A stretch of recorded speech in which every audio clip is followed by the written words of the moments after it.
చాలాసేపటికి చూస్తున్నా స్పీచ్ ఇచ్చిన తర్వాత ఎవరు కూడా సపోర్ట్లు కొడతలేరు. దయచేసి ఒకసారి గట్టిగా సపోర్ట్లు కొట్టేది మంచి ఆరోగ్యానికి చాలా మంచిది. యోగా చేసినట్టే సపోర్ట్లు కొట్టడం అంటే చేతులు ఉన్నలే, చేతులు లేని కొట్టకుండా దయచేసి. जिसको हाथ है उन्हें ताली मारो, जिसको हाथ नहीं है ताली मत मारो.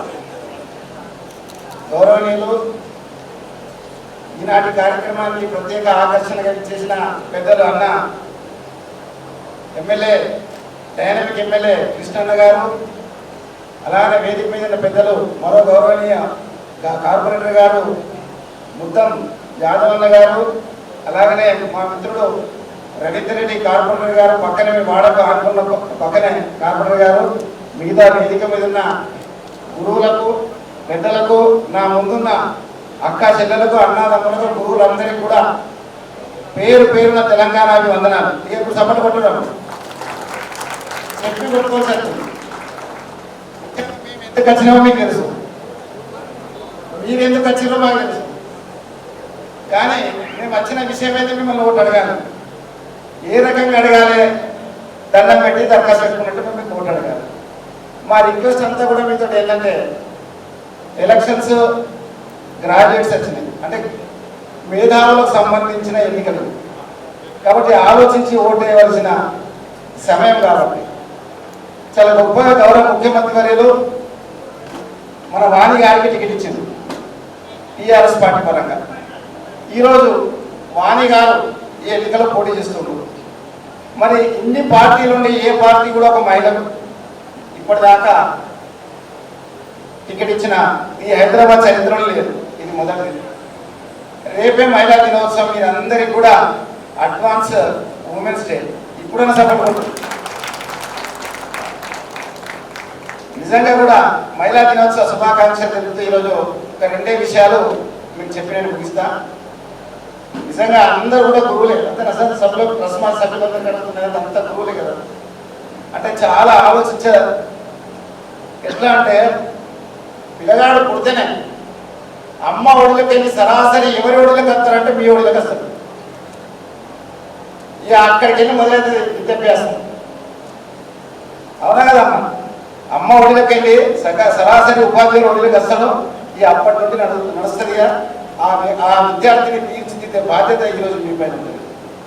అందుకే చాలా మంది అంటారు, స్వగృహ పూజ్యతే మూర్ఖ, స్వరాజ్య పూజ్యతే రాజా, స్వగ్రామ పూజ్యతే ప్రభు, విద్వాన్ సర్వదా పూజ్యతే. చాలా గొప్ప విషయం. ఎక్కడికి వెళ్ళినా కానీ గురువులు పూజించవద్దు. ఒక ఎస్ఐ రిటైర్డ్ అయ్యింది అనుకోండి, ఒక సర్కిల్ రిటైర్డ్ అయ్యింది అనుకోండి, ఇంకో ఆర్టీఓ రిటైర్డ్ అనుకోండి, ఎక్కడైనా కలిస్తే కనీసం చెయ్యెత్తి నమస్కారం కూడా చెప్పాం. కానీ ఒక టీచర్ మాత్రం కనబడితే విద్యార్థి రెండు కాళ్ళు మొక్కి గౌరవిస్తాడు. అదే మన గొప్పతనం, అదే మన కీర్తి, అదే మన గొప్పతనం. ఈరోజు ఉపాధ్యాయులు అంటే అంత గొప్పతనం వేరే ఏ ఉద్యోగులకు ఉండదు.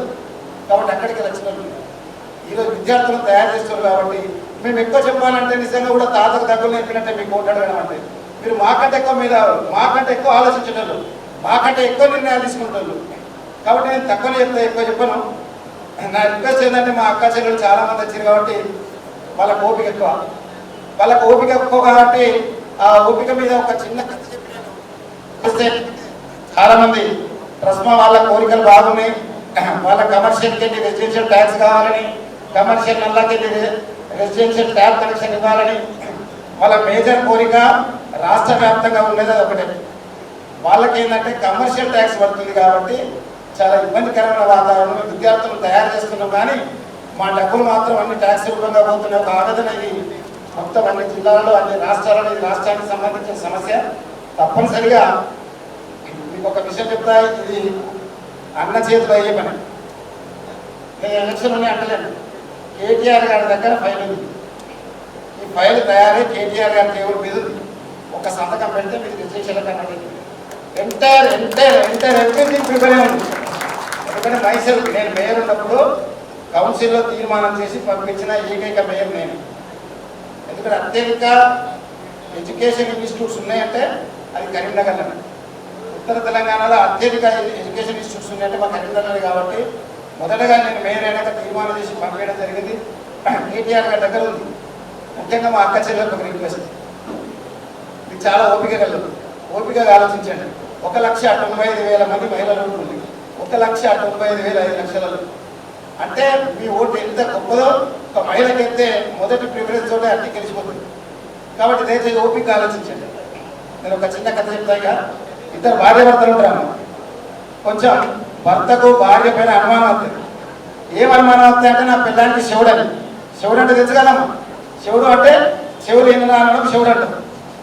కాబట్టి ఆ శివుడు ఉందనుకొని భార్యను పాపం స్కూటర్ మీద ఎక్కించుకొని దవాఖానా తీసుకుపోయి మంచిగా గోళీలు ఇప్పించి అన్ని టెస్టులు చేయించి ఒక 30 రోజుల గోళీలు ఇస్తాడు. 30 రోజుల గోళీలు ఇచ్చినాక రోజు డాక్టర్ ఏమంటే పొద్దున ఒక గోళీ సాయంత్రం ఒక గోళీ అని అది సార్.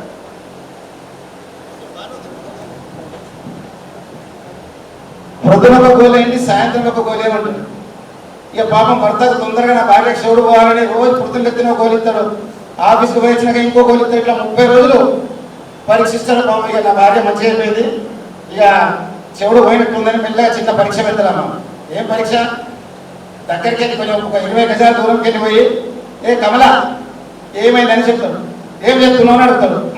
లేదు. ఇంకొక 5 గజాలు ముందు పోతాడు. ఏ కమల ఏం చెప్తున్నావు అంటాడు. ఏం మళ్ళీ ఇంకొక దగ్గర మళ్ళీ అంటాడు. ఏ కమల ఏం చెప్తున్నావు మళ్ళీ ఏమన్నా ఏ దగ్గర పెట్టా కొడతాడు. కొట్టి ఏ కమల ఏం చెప్తున్నావు అంటాడు. పాపం తల్లి ఏమంటుందంటే మీరు 4 సార్లు అడిగిను ఏం చెప్తున్నావు కమల ఏం చెప్తున్నావు కమల ఏం చెప్తున్నావు కమల అంటే 4 సార్లు చెప్పినా నేను ఉల్లిగడ్డలు కొత్తున్నా ఉల్లిగడ్డలు కొత్తున్నా ఉల్లిగడ్డలు కొత్తున్నా ఉల్లిగడ్డ కొత్తున్నాను. పాపం శివుడు ఎవరికి? ఈ తల్లి కాదు వాడికి. అయినా ఆ తల్లి ఎంత ఓపిక. ఈ భర్త కనుక శివుడని తెలిస్తే ఏ అఘాయిత్యం నుంచి చచ్చిపోతాడు, ఏ బాయిల నుంచి చచ్చిపోతాడు, ఏ విషం దాగి చచ్చిపోతాడు అని ఒక్క మాట ఎత్తలేదు. ఏ గోలెత్తని మింగింది ఆ తల్లి. ఏ గోలెత్త ఎక్కడ తినమంటే తిన్నది, ఏ దాగనం ఉంటే ఉన్నది. కాబట్టి అంత ఓపిక భూమాతకున్న ఓపిక మీకు ఉంది. కాబట్టి చాలా ఓపిక ఆలోచించండి. ఒకసారి అందరూ ఆలోచించండి. కేసీఆర్ గారు ప్రతి ఒక్క సంక్షేమ కార్యక్రమాలు 7 సంవత్సరాల్లో తీసుకున్నారంటే అన్ని సంక్షేమ పథకాలు. కడుపులో బిడ్డ కనుక ఇంటర్ అయితే గుట్టు తినిపించడం మొదలుపెట్టండి. అక్కడికి వెళ్ళి మొదలైంది. వెంటనే ఏం చేసిండో విద్యార్థులకు స్కూల్స్, దాని తర్వాత కళ్యాణ లక్ష్మి, పెద్దగా అయితేనే కళ్యాణ లక్ష్మి, కళ్యాణ లక్ష్మి అయితేనేమేది వెంటనే ఏజ్ వచ్చిందనుకోండి వృద్ధాప్య పెన్షన్. అంటే పుట్టినప్పటికీ మొదలు పెడితే చివరి వరకు కూడా ఏదో ఒక సంక్షేమ కార్యక్రమాలు, ఏదో ఇంటికి ఒక గడపకు ఒక సంక్షేమ కార్యక్రమం పోయింది. కాబట్టి దయచేసి ఆలోచించండి. మనం పరిపాలన వచ్చి కేవలం 7 సంవత్సరాలే. ఈ 7 సంవత్సరాల్లో ఎన్ని కార్యక్రమాలు తీసుకున్నాం, ఎంత గొప్పగా ముందుకు పోయింది రాష్ట్రం. దేశంలో ఒక స్థాయికి తీసుకుపోయిన గౌరవ ముఖ్యమంత్రి గారిని ఒకసారి ఆలోచించండి. కాబట్టి ఎన్నికలను చాలా నేను దస్మా పీపుల్స్ అందరినీ కూడా రిక్వెస్ట్ చేస్తున్నా. ఈ టైం పరీక్ష టైం కాబట్టి మీరు విద్యార్థులకు ఎట్లయితే పరీక్షలు తయారు చేస్తారో మీరు ఒక్కొక్కరు ఒక్కొక్క 100 ఓట్లు వేయించే శక్తి గలరు, సమాజాన్ని మార్చే శక్తి ఉన్నారు. కాబట్టి ఒక దీపంతో ఇంకో దీపాన్ని వెలిగించినట్టు ఒక ఓటుతో ఇంకో ఓటు వేయాలని కోరుతున్నా. मेरे यहाँ पर भाई जो बैठे मेरे बहना और भाइयों से भी मेरा रिक्वेस्ट है आपसे कि आप एक बार सोच के आपका जो वोट है जरूर अपने वाणी जी को दीजिए.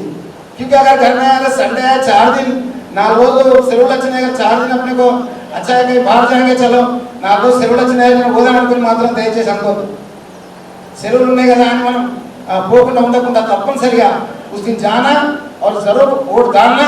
वो वोट भी अपने वाणी जी को दाना. सीरियल नंबर 4 है, 4 के बाद 1 नंबर लिखना और जरूर वोट डालना. आपसे अजमल मेरी गुजारिश है आपसे मेरे से మా అక్క చెల్లెలు అందరితోటి అన్నదమ్ముతులు అందరితోటి కూడా రిక్వెస్ట్ ఏంటంటే తప్పనిసరిగా సీరియల్ నెంబర్ 4 పక్కన 1 అని రాసి అత్యధిక మెజార్టీతో గెలిపేయాలి.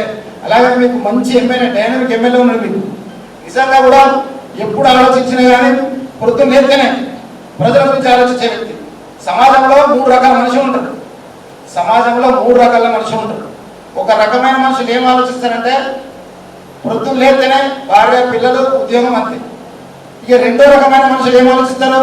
వాని కారు బట్టి ఇంకా వీని కారు బట్టి ఇంకా వాడి మీద నింద చెప్పా వీని మీద నింద చెప్పా. ఇక 3వ టైప్ వాళ్ళు ఎట్లుంటారో మాకు ఇష్టం లెక్క. పొద్దున్న లేస్తే ప్రజల గురించి ఆలోచించడం, పొద్దున్న లేస్తే కార్యకర్తల గురించి ఆలోచించడం, పొద్దున్న లేస్తేనే నా ఏరియా ఎట్లుంది, నా డెవలప్మెంట్ ఎట్లా చేయాలని ఆలోచించే వ్యక్తి మాకు ఇష్టం. కాబట్టి అంత గొప్ప వ్యక్తి మనకి ఎమ్మెల్యే ఉన్నాడు. మీ సమస్యలన్నీ కూడా పరిష్కరిస్తారు. కానీ దానికంటే ముందు దండం పెడతా మీరందరూ కూడా ఓటేసి గెలిపించాలని కోరుతున్నాను. జై తెలంగాణ. సపోర్ట్. Thank you.